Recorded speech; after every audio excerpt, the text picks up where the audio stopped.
Well, good morning. My name is Dave Beam, and I want to welcome you this morning to our power session. We're going to be looking at overcoming limiting beliefs. I think it's a very interesting topic. It certainly is something that I'm very interested in as a coach because it just applies to all of us as human beings. We all have this issue, and it's good that there's some help for it. There's a way to approach it. So what I'd like you to do is just to kind of sit back and relax and marinate in this today. We're going to give you um, 5 steps. That's one of those programs to deal with overcoming a limiting belief that you might have. So I want to think, just to get started here, I want you to think about this. How much unrealized potential do you believe you have? And why don't you think you get there sometimes? In fact, why do all of us at times seem to sabotage our own achievement? I don't know about you, but you get so far in something, you start a new pattern, you start some exercise, you start a diet, you start to work on a business adventure, you want to start to develop some good habits, and it seems like you go so far and then you pull back or you kind of lose your traction. Why is it that we can get to a certain level of skill or a certain level of income or a certain level of development, and it just doesn't seem we can get past that? We just kind of level out, and then we just kind of start to drop back a little bit. Well, I've been helping people with those kinds of issues for over 20 years, and I certainly don't have all the answers to those questions. So if you've tuned in expecting that, I don't want to disappoint you, but I have got some interesting news today and some interesting things. I've learned some principles and watched literally hundreds of people and a lot of organizations break through some of their limitations. I think that's what coaching is really all about. It's helping good people get better. And what is that? There's a breakthrough point. There's something where we have to get better.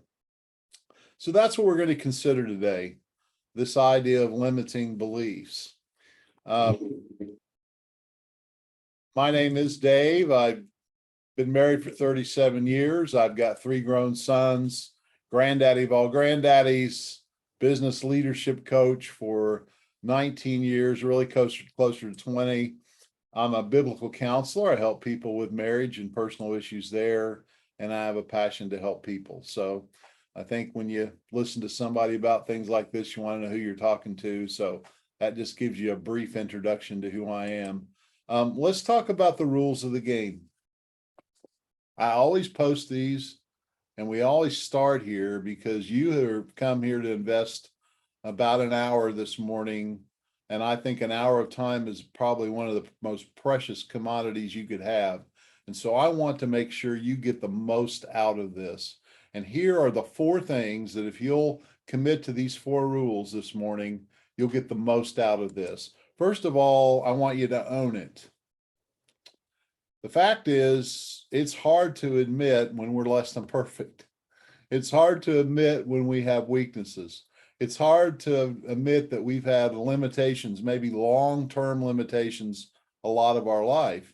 And I'm asking you to set all that head trash aside and just say, I'm going to own it today. I'm going to not blame my circumstances and make excuses and make all the reasons and the justifications for why I haven't been able to move forward, but I'm going to own it today. I'm going to see if there's a way I can truly change in a positive way. Second, one of the ways I'm going to do that is I'm going to participate 100%. I'm going to engage with the information. I'm going to be open-minded and get rid of the I know. I'm not going to have a big prejudice against this process. I'm just going to be curious about it. Some of this might be a little different. In fact, one of the things we're going to talk about is all of us are wired to protect ourselves. That's just human. There's a processing that we do in our brains that is designed to protect us from danger. And danger to a human being is something that's new or something that's unfamiliar. And so when we start talking about limiting beliefs, we're kind of delving into that subconscious area. We're looking at things that we don't typically look at, and it becomes a little spooky sometimes, or it becomes a little scary just because it's unknown. So don't let that bother you too much today. Just stay kind of young at heart and just say, I don't know. I'm just curious today, and let's just have some fun. Let's not make this too heavy today. Let's kind of just have a good laugh and enjoy ourselves, and hopefully we can improve today. So here goes. I'm going to talk about baby elephants, fleas, and your salary. And you're going to say, how are baby elephants, fleas, and how much money I make every year related? Well, I'm going to start with the baby elephant story. There are some folks that have to deal with elephants in their business and their job and their activities, and certainly an adult elephant out of control is difficult to deal with because they're very strong. So here's what this culture does. They put a stake in the ground and they put a chain on that stake, and they put a rope actually on there, and they put that rope around the baby elephant's foot, and he has a circle around that stake that he can walk. So this elephant grows up with this limitation. And when the baby elephant's little, he can pull at that rope and he can pull at that stake, but it stays put. And he learns that he's got a certain circle that he can walk in and no further. Now, what's interesting is they keep that same rope and that same stake on that elephant most of his life when they want to control him. And that elephant will never go beyond that circle, though he could easily pull that stake up and he could easily take off. Because he has been conditioned and trained, and may I say, has a limiting belief, he stays within that realm. Isn't that interesting? Let's talk about fleas. That doesn't look like a flea. That's just a little cup or a glass. But these scientists did this experiment with fleas. They put these fleas in a little container. And these fleas, when they'd go in these container, if the lid was off, they could just jump out. So they put a plastic cover on that container and kept those fleas in that container for a while. And what those fleas learned was they could only jump so high, but if they jumped any higher, they hit that lid. Now, what was interesting is after a period of time, when they removed that lid, those fleas would jump. They would jump no higher than where that lid was. They had actually learned that they could go only so far and no further. And folks, we're no different. Let's talk about human beings. This is a true story. There's a fellow that ran this experiment. He ran an ad in the newspaper and needed to hire somebody. And he put a real vivid description of the job in the paper. He put the education required and the experience required, and the salary that was published in the advertisement was $75,000 a year. He ran that same advertisement for another 2 weeks at another time, the exact same description, the exact same ad, except he changed one thing. He put the $250,000 a year for the same job. The question I have for you is, did more people apply to the job when it was advertised at $75,000 a year? Or did more people apply when it was $25,000 a year? Well, actually, 10 times more people applied to the $75,000 per year job than they did to the $250,000 per year job. This is called self-sabotage. The people, when they saw the $250,000 per year advertised, they said in their minds, in their subconscious, there's no way I'm worth getting paid that much for a job. When it had $75,000 a year number on it, they could see themselves doing that. Why is it that our income grows to a certain place and never goes beyond it? Why is it that our business grows to a certain place and then it seems to stop and stall? Folks, it's no mystery. It's a subconscious thing. We self-sabotage ourselves. We go so far with something. Think about the 1 minute mile when that was broken. For years and years, nobody, the 4 minute mile, I'm sorry, people said a human being could not run a mile in less than 4 minutes. And as soon as Jesse Owen, I believe, was the one that broke that record, there were several people that same year that broke it. It's because that limiting belief was broken. I'm saying to you this morning that you have limiting beliefs. You have things in your subconscious mind and sometimes in your conscious mind that say, I just can't get along any further than that. I can't do any better than that. I can't make any more money than that. I can't lose any more weight than that. I can't be in better condition than that. Whatever it is, you're saying I can only go so far and no further. And if you believe that, that is all the further you can go. How do we break that barrier? How do we deal with that belief? That's what this morning is about. So here we go. I want you to see this one chart before we jump into the 5 steps to take to break a limiting belief.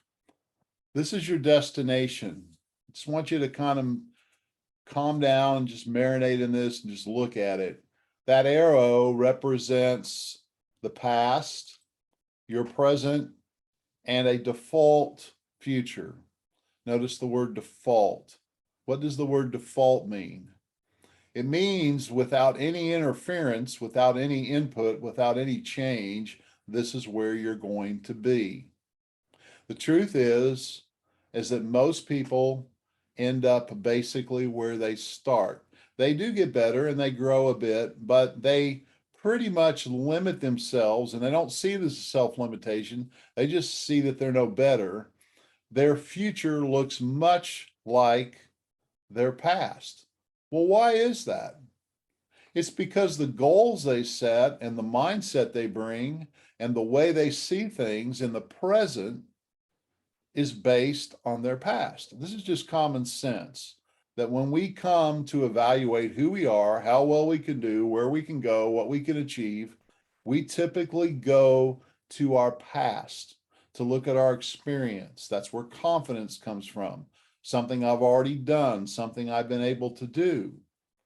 And if we go there for that thinking and that mindset and those beliefs and that set of identity, and we bring that into our present, we will continue basically close to that same path, and we'll have a default future that looks just about like the past. When I get involved with people as a coach, they're usually wanting something different than a default future. They want to improve. Think about coaching. Coaching is about performance approval. It's about getting better at something. It's about having more of something. And we talk in my terms about a created future. I want you to see this. You are sitting here today in the present. Right now on July 27th, 2022, you're sitting here on this little webinar thing. And if you start to plan and set some goals and think about your future, you will probably by default go to your past thinking to figure out what you want to do going forward. You might add a small percentage to it, but it'll be limited based on that past. What I'm challenging you to do today is to say, I want to get rid of that limitation. I want to get rid of that self-sabotage. I want to get rid of that thing that holds me back to basically never changing and being about the way I always have been. And that takes something that we have as human beings. We can go in our minds and our heads, just like we can go to the past, we can go to a different future than what looks like the past. We can go to a new future that's created. We have the ability to dream. We have the ability to think outside of where we've been. We have the ability to conceive of things that have not happened yet. That's a human ability, and that's a beautiful thing because we can start to feed and program our biocomputer with new thoughts, with possibilities, with things that we haven't thought of before. We have the capability and the ability to do that. This is what leadership is. It's helping people see what they haven't seen and live into it. But it's uncomfortable because it's not familiar. And most of us will sabotage and pull back from the unknown, from something that's not comfortable. But I'm challenging you today. You took your precious time and got on this webinar to challenge yourself and to say, where am I living into a default future that looks like my past? And I really want something different. I want to be somebody different. I want to do something different. I want to have a different result. I'm telling you, getting rid of these limiting beliefs is the way to do it. And you have to see this and you have to accept this before you'll ever go through these simple steps to do it. The steps are not that difficult. They're hard to do sometimes, but they're simple. This is an easy concept to understand, but it's not so easy to do because it threatens who you currently are. I'm telling you, your personality is not permanent. Your identity is not permanent. I'm telling you that as a human being, you can change your identity and your personality with some simple steps and some simple approaches. Not easy, because we will hold on to what's familiar. We will self-sabotage and not grow beyond where we're comfortable. I'm calling you as your coach out of your comfort zone today. So let's go. Let's look at some definitions as we enter into this 5-step process. First of all, let's talk about what is a belief. We're talking about limiting beliefs. What is a belief? Well, belief is just something that a person accepts as true or real. I believe that. That's what I think. It's a firmly held opinion or conviction. Comes right out of the dictionary. So if I'm looking at that definition, something that someone accepts as true, well, what is true? Well, the definition of true is it's in accordance with fact or reality. It's accurate or exact. The fact is there is truth in the world. There is actual occurrence. There is reality. We're not denying reality here. What we're saying is you believe something is true, it becomes a firmly held opinion or conviction. So the word opinion, what is that? It's a view or judgment formed about something. Now, this is a key part of that definition, not necessarily based on fact or knowledge. The fact is we all believe things that are not fully true. We believe things about the past, our past, that are not fully true. We believe things about ourselves that are not fully true. And we believe things about other people that are not fully true. But folks, when we make up those stories and we believe those things, we live within that belief. I'm telling you to challenge your belief today. I'm telling you to put those beliefs out there on the table and cross-examine them. We're going to be rigorous with this. I hope you're ready to go. Step 1, how do we overcome these limiting beliefs? The first thing you have to do to overcome a limiting belief is you have to get really clear about what that current limiting belief is. You have to clearly define what you're thinking and what you're believing. You have to pull it out of this fog of the subjective subconscious. I want you to catch that. I want you to pull it out of the fog of the subjective subconscious. I've just got this murky feeling that I could never lose 20 pounds. It's based on my past. It's based on my emotions. It's based on what I read. It's based on my experience. It's based on my story about all that. So my subjective subconscious says, oh, you'll never be this level of physical fitness. You'll never make this much money. You'll never be able to be a people person. You'll never be able to be a leader. You'll never, it's just this head trash. It's just this fog. And here's step 1. We have to pull that into objective conscious clarity. You are not your thoughts. You produce your thoughts. But I'm saying we need to take those thoughts and that subconscious thought and through question and inquiry, get it out onto the table and get really clear about what it is. I'm saying write it down. I'm saying speak it out. Say, this is what I currently believe. I think about children. Children don't have that filter. And when they're small children, parents tell them things and adults tell them things and they don't know what they're doing. They're programming that child's computer to believe something about themselves. You've been programmed all your life by the media, by other people, by parents, by teachers, by peers. You've heard things and you've accepted them and you've made a story in your head about them and that's become real to you. Some of that's true. A lot of it isn't true. We need to take what we're thinking, what we're believing, put it out on the table, pull it out of that fog, get quiet, get with a coach, get with a friend, and get really clear about what we're really believing about ourselves. We're going to take you through at the end a process. We're going to use a limiting belief, and I'm actually going to go through these steps with you and show you what that process looks like. But let's say this first step, you need to slow the process down and really get defined in what you currently believe.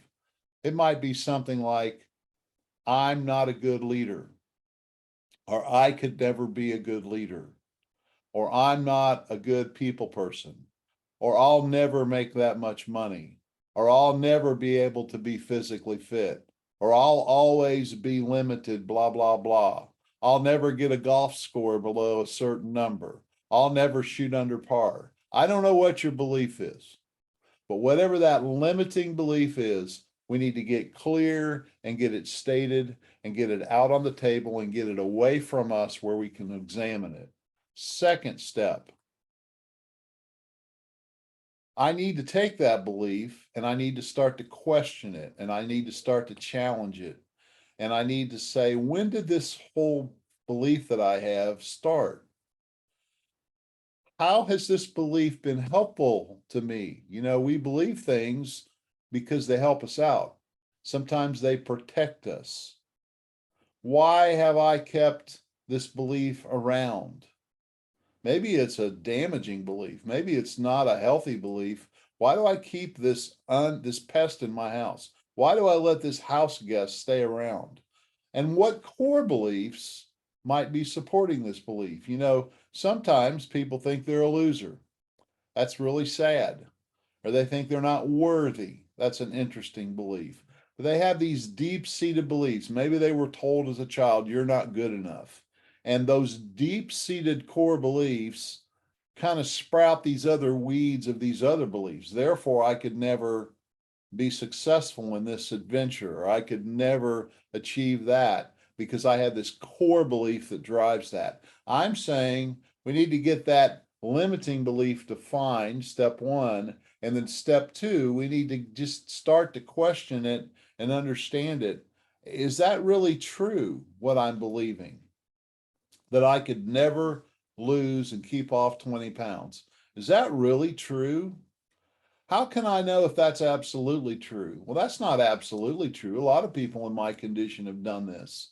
Why can't I do it? Well, it's my genetics, Dave. It's just in my situation. I can't afford to cook the way I need to cook. Whatever your excuses, whatever your reasons, I'm saying you need to put those excuses, those reasons, those beliefs on the table and ask the question, is this really a true belief? Is this based on reality and fact, or is this based on a lot of story that I have in my mind? And how does this belief that I have affect my feelings and my actions? And if I got rid of this belief, how would my life be different? Folks, I hope you're taking this in. I hope you've got a current limiting belief right now that you're putting out there and you're asking these questions and you're challenging them. And this is again what I do as a coach. I help people identify those beliefs and get them really clear and then start to challenge them. And you can be gentle with this. You don't have to be harsh with this. We don't need a dark room with a bright light, and we don't need to drip water on your head. You can just sit quietly, calmly, and even gently and ask some questions like, is that really true? How do I know? Can I really know that's absolutely true? That I'll never be a good mother or never be a good father. I'll never be a good boss. I'll never get in physical shape. I'll never be able to do that again. Is that true? Is that absolutely true that that could never happen? Well, no, it's not absolutely true. Well, how does that belief affect me when I think it? How does it affect the way I act and my feelings? And who would I be if I didn't have that belief anymore? Those are great questions. Step three. So we've identified the belief, we've analyzed, we've cross-examined the belief, we've kind of put it on the grill and we've cross-examined it. Third, now I'm going to reframe that belief. I'm going to reframe and replace that existing belief with a new one that's going to serve me and my purpose better. Now, that predicates you on knowing a little bit about what your purpose is and what would serve you better. And so I'm going to just slow down to this morning and ask you the question, what do you really want? What do you really want in a business? What do you really want as a person? Who would you really like to be that you're not being? You can be that, probably. It's likely. It's least worth working at. Who do you want to be that you're not being? You want to be a more patient person, a more loving person, a kinder person, a more clear person, a more direct person, a more courageous person, a less fearful person? Is it possible? It's possible for people to change. So how do you do that? You find out that belief that's holding you where you are, that's limiting you, that rope around your ankle that's been there for years, or that lid on the glass that's kept you from jumping any higher that's no longer there, but you believe it's there, and you start to question it. And so you take that and you question it, and now you take that belief and you turn it around. I can be a healthy person. I can lose 20 pounds if I want to. I can figure that out. Other people have done it. We're just taking that existing limiting belief that we've listened to for years and we're changing it. We're just turning it around and we're considering how this new belief might be true. Is that true that I could do this if I really put my mind to it? Is it really true that I could change my situation if I did things different? You reframe your situation and you write a new storyline with this in line with this new belief. You start to rewrite, reinvent who you are and what you think and what you believe, at least in this area. Just pick an area of life that you would like to be different and start to rewrite the story. Folks, you don't know how powerful this is. Those new words that you choose to describe yourself and your situation are starting to reprogram your brain, which is your biocomputer. This isn't spooky. This isn't deep-seated psychology. This is very simple. We are what we think. We are what we listen to. We become what we put our heads into. And I'm saying most of us are steeped in the media. My goodness, no wonder we've got suicide rates up. No wonder we've got anxiety. No wonder we've got so much craziness going on because people's minds are being programmed by what the environment is. We need to change our environment. We need to change what we're listening to. We need to start to be owners and step up to creating our own script for our life and start to write our own story. And as a Christian, I want to get into the scriptures and I want to get on my knees and I want to get God's thinking out of the word of God and let that start to program my beliefs and my thoughts in my direction. It's a shift of mindset. It's a shift of how I choose to see things. Because folks, there's things that are occurring and then there's how you see them. And how you see them and the words that you attach to them is what becomes what you experience. We don't experience reality, we experience our interpretation of reality.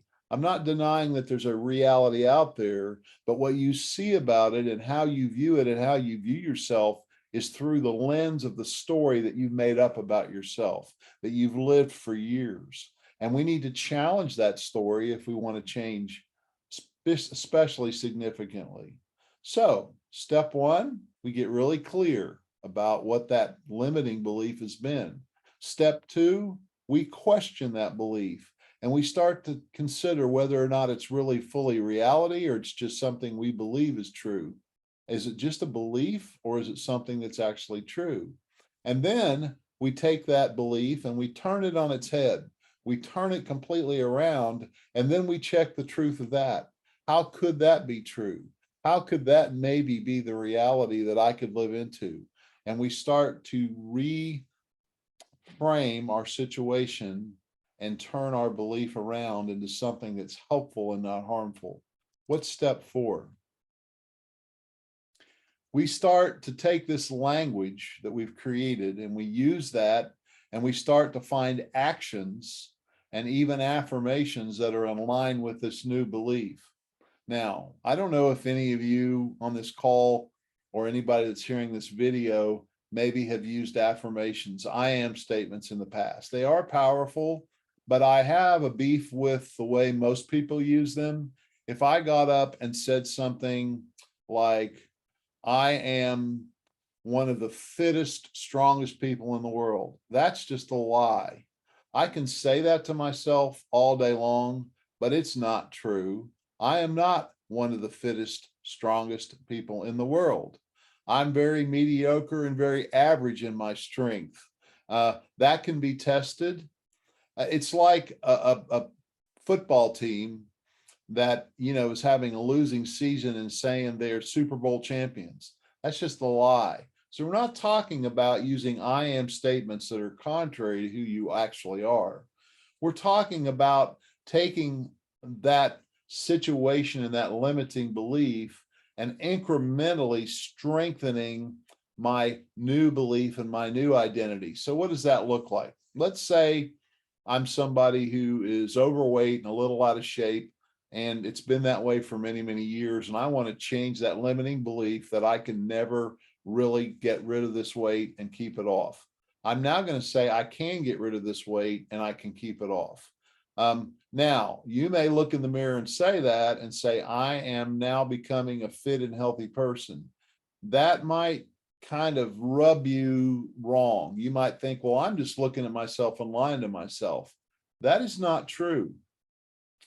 If you choose to start exercising, if you choose some new actions, if you choose to start learning some things, you can absolutely look in that mirror and say, I am starting to become a fit person.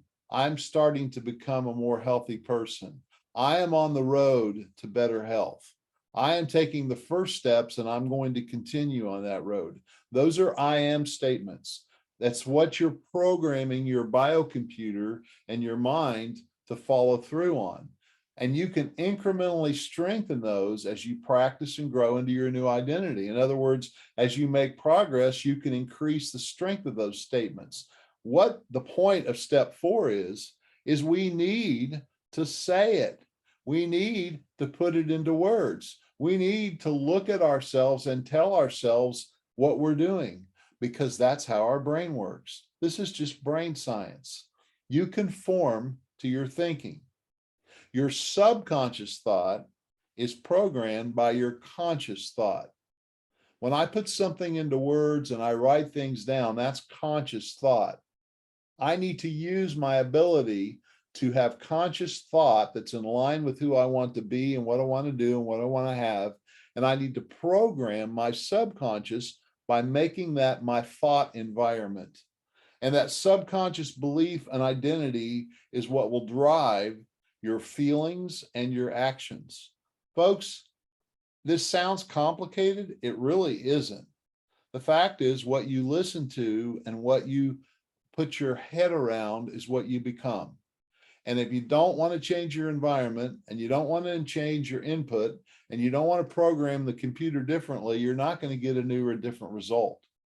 You have to decide and take ownership and quit using the excuses and all the reasons why you can't do this and you can't do that and you can't be this and you can't be that. And you have to say enough is enough. I'm going to reprogram what I'm doing. By the grace of God, with some prayer, with some help with some other people, with some good books, with some knowledge, with some information, with some coaching, I'm going to change my story. And as we change our thoughts and our words about ourselves and about our situation, we will start to change. We will start to live into that. So what's the last step? I have to continue verbalizing. That means saying it out loud and practicing my new belief. This is the key, even when it's uncomfortable, because it will be. As you persist in thinking, speaking, and acting in line with your new belief, you start to move from something called conscious competence to unconscious mastery. Let me illustrate that with a story. If you've ever been around a 15-year-old that wants to drive and they're just getting ready to turn 16. Now, I know it seems a lot of little kids just don't want to drive. I find it amazing. They put off getting their license. When I was that age, I couldn't wait to drive. But let's talk about one of those kids that really wants to learn how to drive, and they're 15 years old. They're at a level of unconscious incompetence. In other words, they don't know how to drive, but they think they do. All of us have been in that state of mind where we don't even know what we don't know. And then the first time they get behind that wheel of the car and start to have to do it, they figure out really quickly that they're consciously incompetent. They can see based on the fact they can't do it very well, and they're kind of jerking their head around, and they're trying to control this car, and they've never done this before, but they really don't know what they're doing. We become unconsciously or consciously incompetent. In other words, I know that I don't know how to do it. So that is where you can start to develop a limiting belief, or you can move to conscious competence. And that's what we're talking about here, is that I'm going to write a new program, a new way of being, a new set of habits. I'm going to program my thinking and my action to be in line with what I want to have. And by following and practicing that, I start to shift my habit. And while I think about it, I can do it. And then when I back off of thinking about it, I kind of slip back. But at some point, I will break through and I will have this new identity. I won't just have it in thought, and I won't just have it in my practice. It actually becomes unconscious or subconscious, unconscious mastery. I become unconsciously competent.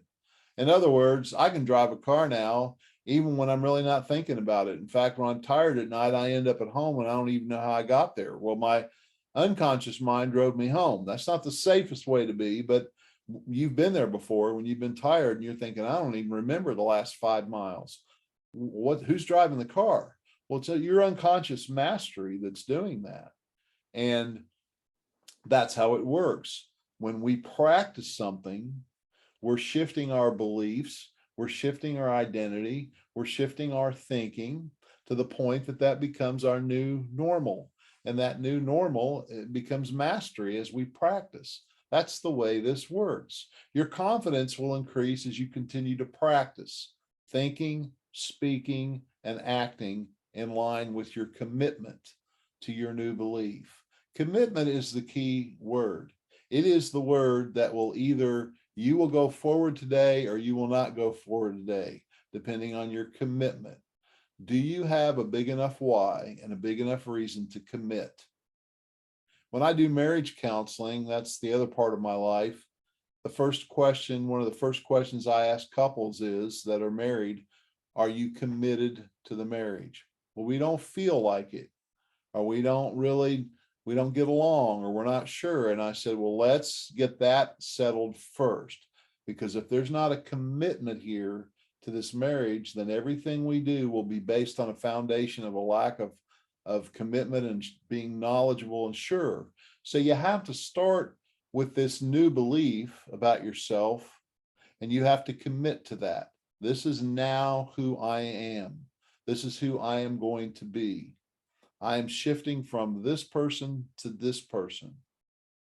And you need to get clear on who you want that person to be, how you want them to act, what you want them to do, what you want them to have. You paint that in your mind first. You program your computer to go out and create that. And your subconscious mind is what runs your emotions and your actions in your life. Consciously, we can choose to do some things, but that conscious focus gets tired. So we need to use our conscious mind to reprogram our subconscious mind and let that subconscious intuition run the program. That's what this is. It's persevering even though you're uncomfortable. And you will be uncomfortable because there's something inside of all of us that tries to protect us from the unknown. And this is unknown, and this is new, and it's not familiar. So that's what leadership does. That's what coaching does.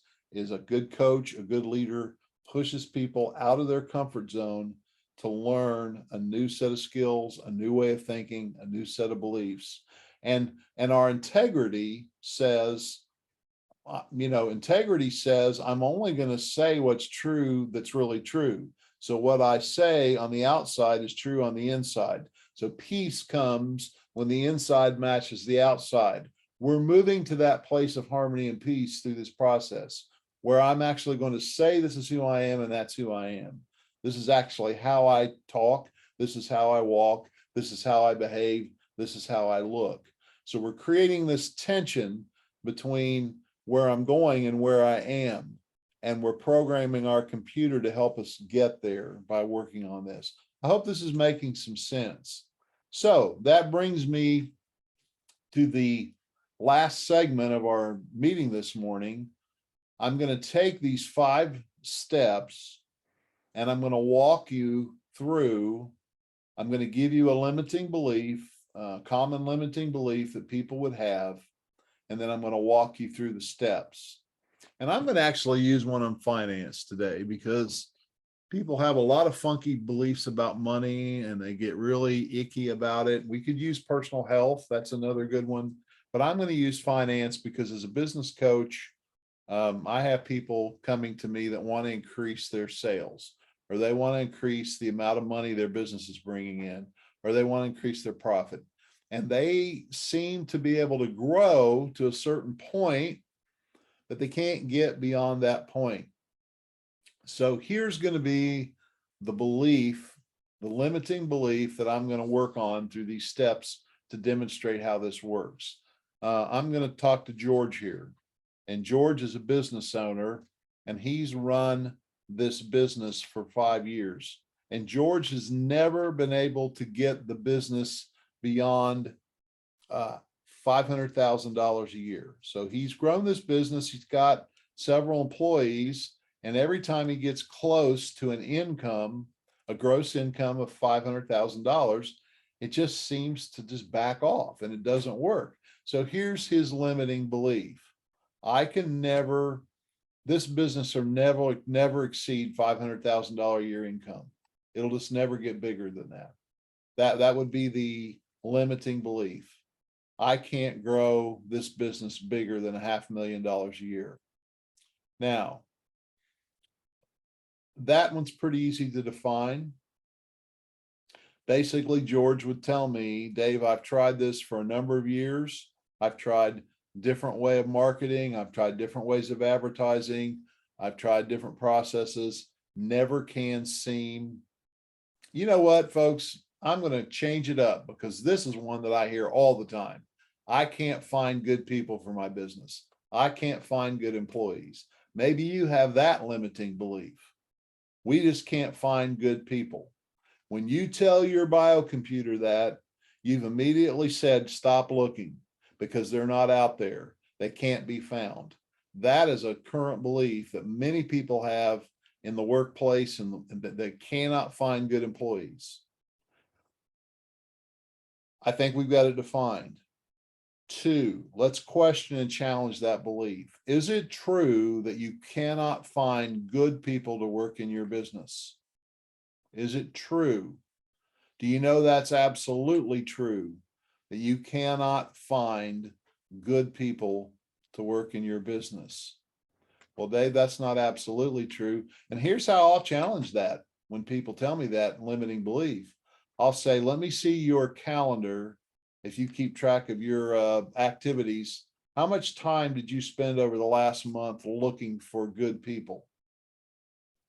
How many hours did you invest in, let's say you worked 50 hours a week. So the last 4 weeks, that's 200 hours. How many of those hours did you dedicate to finding the best person for your business? Frankly, it's usually pretty low because the belief is low, so they don't really invest that much effort into it. In other words, they bought into a victim mentality. You just can't find good people. I asked them, well, how many good people would you need? Well, if I could find 2 good people right now, that would really help. Well, do you think there are 2 people to be had out of all the people in the world? Do you think there are 2 good people out there that might want to work for you? Well, see, you start to challenge that limiting belief. I just can't find good people. The truth is you absolutely can find good people. The fact is you need to have a business that will attract good people. So we've questioned and challenged that current belief. Now we're going to reframe and replace that existing belief with a new one that serves you. I can find good people. I'm going to make it a goal to find good people. In fact, my business is I'm going to build a business that attracts good people and that good people would love to work here. I'm going to make my business a place that the best people want to work at. I'm going to go to work today at looking for the best people and good people that will help me turn this business around.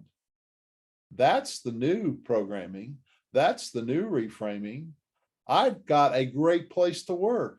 I've got a heart for people. I'll take care of people. Good people would want to work for me. In fact, only good people are going to work here. That's reframing. That's replacing the existing belief with a new one. We have to get down there and reprogram the way we choose to think about our situation. We can't change the situation. We can't change the labor market. We can't change the fact that it may seem to be difficult, but while all your competition is complaining about how they can't find good people, you're out finding them because you've reprogrammed your biocomputer not to listen to all that negative Nelly talk in your head, but you've decided to work the puzzle. And the cool thing is while everybody else is sitting around their limiting beliefs, you're moving ahead with the best people. You need to create and use language and actions and affirmations in line with your new belief. Here's an affirmation that would be in line with that new belief. I am building a business that attracts and retains great people. That's it. I am building a business that attracts and retains the best people. What actions would I be taking? Well, I'm going to start to figure out processes. I'm going to get a hold of recruiters. I'm going to get a hold of services. I'm going to have 5 or 10 different ways, particular practices and things that I'm going to try to find and recruit the best people. 8 out of 10 of those practices probably won't work very well. But when I find the 2 that do, I've got the secret sauce. So I start to use and create language and take actions and use affirmations that are in line with my new way of thinking. As I start to act in line with those words and verbalize it, I start to realize that and I start to materialize it in my world. That's how you change. You sit with an uncomfortable thing and you continue and persevere in it. You don't stop it. You continue, number 5, to verbalize and practice that new belief, even when you feel like an idiot, even when you think you're just going into some kind of denial. You got to go back to the truth, folks. You got to go back to the reality that I could find 2 great people for this business if I really focused on it. And now I'm making that a priority because I see that people are my future. I'm going to figure this out. And where I'm not retaining and attracting good people, I'm going to work that puzzle and find out why. And I'm going to solve that problem because I'm absolutely committed to having the best people in my business. I'm not going to lay down and take this rhetoric and this message that's out here in the media and everywhere you go that you just can't find good people. I hope you're hearing what I'm saying. That this is called owning it. This is called quitting the blame and the excuse and the denial and stepping up to the ownership and what you need to do to change your life and change your business and change your relationships and change what's going on. How do you do that? It starts by reprogramming your thinking and your mindset. And that starts by getting real about where you are. You can't leave a place you've never been. You got to be where you are, choose where you want to go, and then start to write the program and program that biocomputer of yours that'll bring it about. And that's the way it works. So that's where we are today. I'm going to do something a little different here today. I'm going to shut off the tape right now, the recording.